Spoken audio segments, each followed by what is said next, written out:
Welcome back, guys, to lecture number 12. It's about project procurement management, and this lecture is the last one for this semester. So, content of the lecture sounds like procurement management, plan procurement management, conduct procurement, control procurement, and close procurement. Project procurement management includes the process necessary to purchase or acquire products, services, or results needed from outside the project team. The organization can be either the buyer or seller of the products, services, or results of the project. Project procurement management includes the contract management and change control process required to develop and administer contracts or purchase orders issued by authorized project team members. Project procurement management also includes the controlling any contract issued by an outside organization, the buyer that is securing deliverables from the performing organization, the seller, and administering contractual obligations placed on the project team by the contract. The project procurement management process involves agreements, including contracts, which are legal documents between a buyer and seller. A contract represents a mutually binding agreement that obligates the seller to provide something of value and obligates the buyer to provide monetary or other valuable compensation. An agreement can be simple or complex, and may reflect the simplicity or complexity of the deliverables or required effort. A procurement contract includes terms and conditions, and may incorporate other items that the buyer specifies as to what the seller is to perform or provide. It is the project management team's responsibility to make certain that all procurements meet the specific needs of the project while adhering to organizational procurement policies. Depending upon the application area, a contract can also be called an agreement, an understanding, a subcontract, or purchase order. Most organizations document policies and procedures specifically defining the procurement rules and specifying who has authority to sign and administer such agreements on behalf of the organization. Also, all project documents may be subject to some form of review and approval. The legally binding nature of a contract or agreement usually means it will be subjected to a more extensive approval process. In all cases, the primary focus of the review and approval process is to ensure that the contract language describes the product, services, or results that will be satisfy the identified project need. The project management team may seek support in early phases from specialists in contracting, purchasing, law, and technical disciplines. Such involvement can be mandated by an organization's policies. The various activities involved in the project procurement management process form the life cycle of an agreement.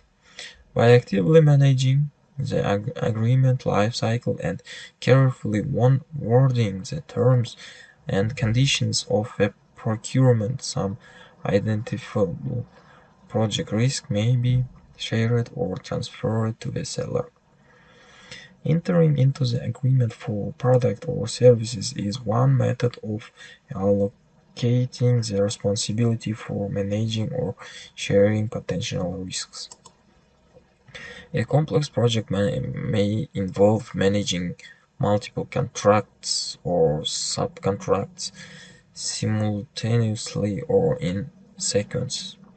In such case, each contract life cycle may end during any phase of the project life cycle. Project procurement management is discussed within the perspective of the buyer-seller relationship. The buyer-seller relationship may exist at many levels on any one project, and between organization internal to and external to the acquiring organization. Depending on the application area, the seller may be identified as a contractor, subcontractor, vendor, service provider, or supplier. Depending on the buyer's position in the project acquisition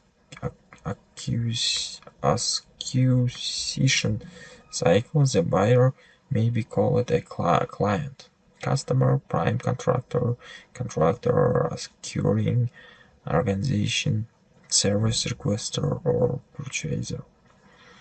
The seller can be viewed during the contract life cycle first as the bidder, then as a selector source, and then as the contractor, supplier, or vendor. The seller will typically manage the work as a project if the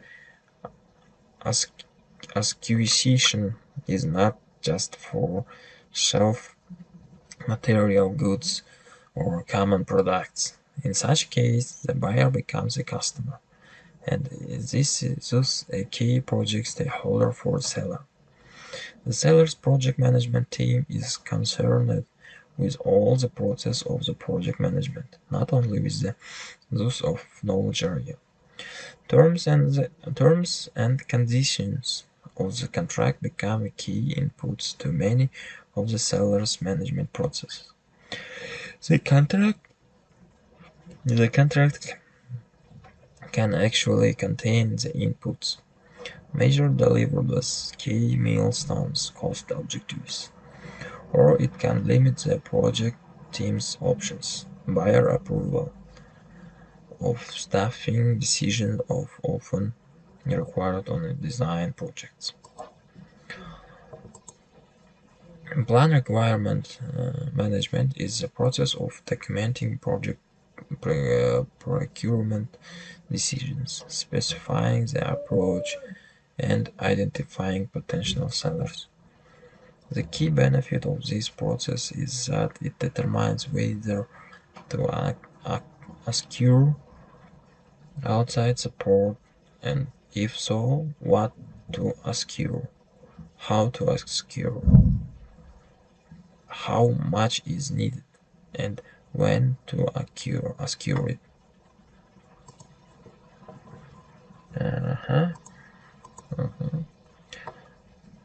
Plan, identify plan. Wait just for a minute.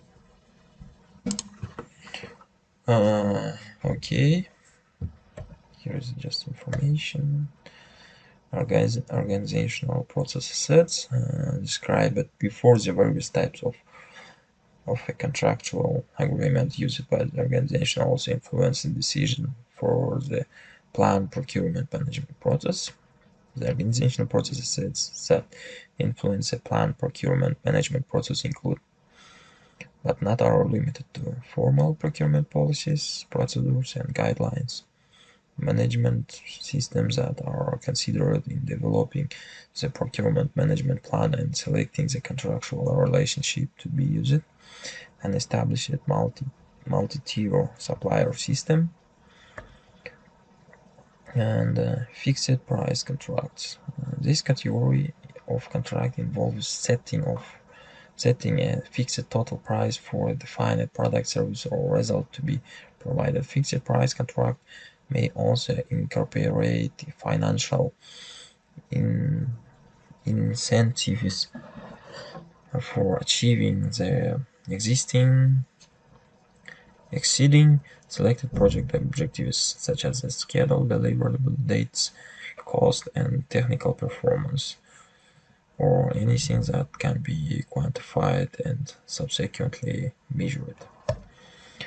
Firm fixed price contract FFP, and also we have fixed price in incentive fee contract FPIF, fixed price with economic price adjustment contract FPEPA, cost reimbursable contracts, cost plus fixed fee contracts, cost plus incentive fee contracts, cost plus award fee contracts.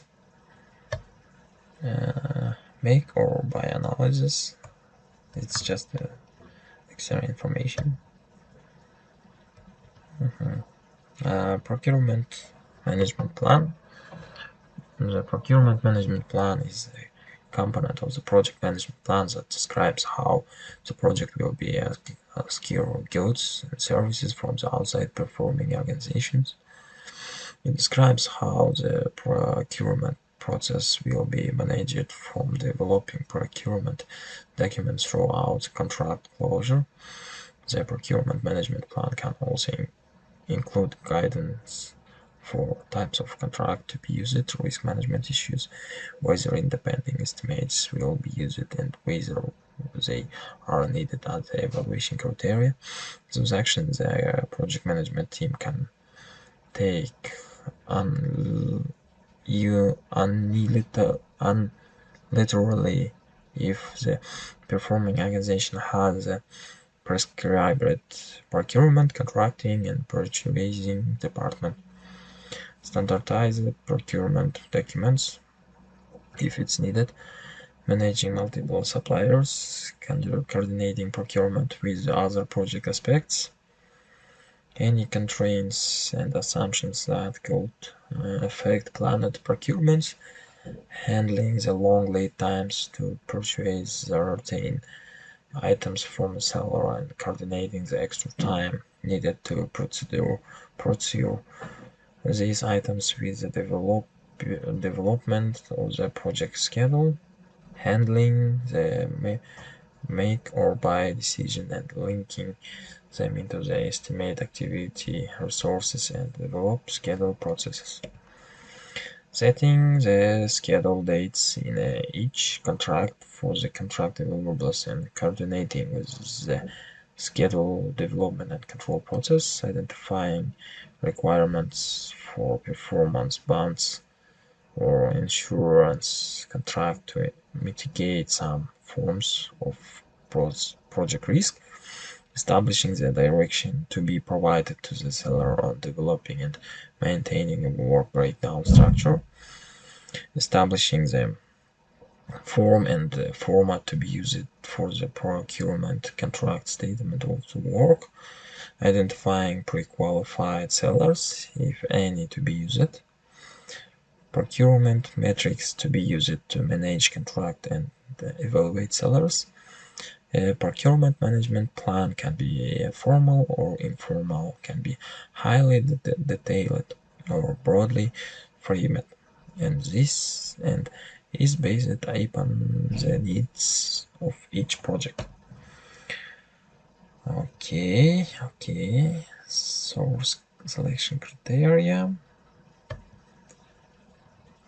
Source selection criteria. Here is selection criteria can be identified and documented to support an assessment for more complex products, services, and results. Some possible source selection criteria are understanding of need, overall of life cycle cost, technical capability, risk management approach, technical approach, guarantee, financial capacity, production capacity and interest, business size and type, past performance of seller, references, intellectual property rights,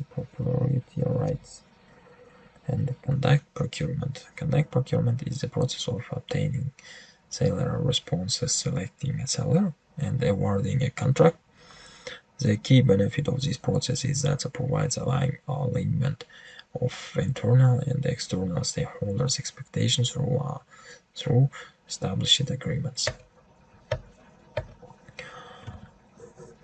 Sorry. During the conduct procurement process, the team will receive bids or proposal and will apply previously defined selection criteria to select one or more sellers who are qualified to perform the work and acceptable as a seller. For example, waiting system can be used. Select a single seller that will be asked to sign standard contract, establish a negotiating sequence by ranking all proposals by the weighted evaluation scores assigned to each proposal. Bidder conference. It's sometimes called contractor conferences. Vendor conferences and pre-bid conferences are meeting between a buyer and all prospective sellers prior to submittal of a bid or proposal. Proposal evaluation techniques. On complex procurements where source selection will be made based on the seller responses to previously defined weighted criteria, formal evaluation review process will be defined by a buyer's procurement process. Independent estimates, expert judgment and advertising, procurement negotiation, clarifies the structure, requirements and other terms of the purchase up to mutual agreement can be reached prior to signing the contract. Selected sellers. Selected sellers are those who have been judged to be in a competitive range based upon the outcome of the proposal or bid evaluation and who have negotiated a draft contract that will become the actual contract when an award is made. Agreement.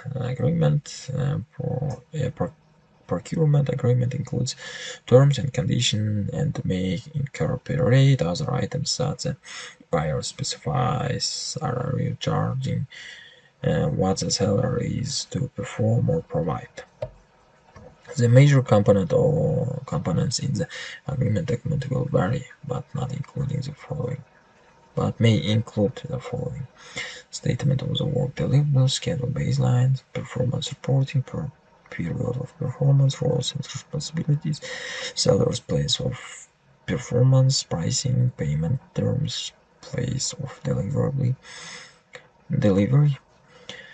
inspection and acceptance criteria, guarantee, product support, limitation of liability, fees and returner, penalties, incentives, insurance and performance bonds, subordinate subcontractor approvals, change request handling, and termination clause, and alternative dispute resolution (EDR) mechanisms.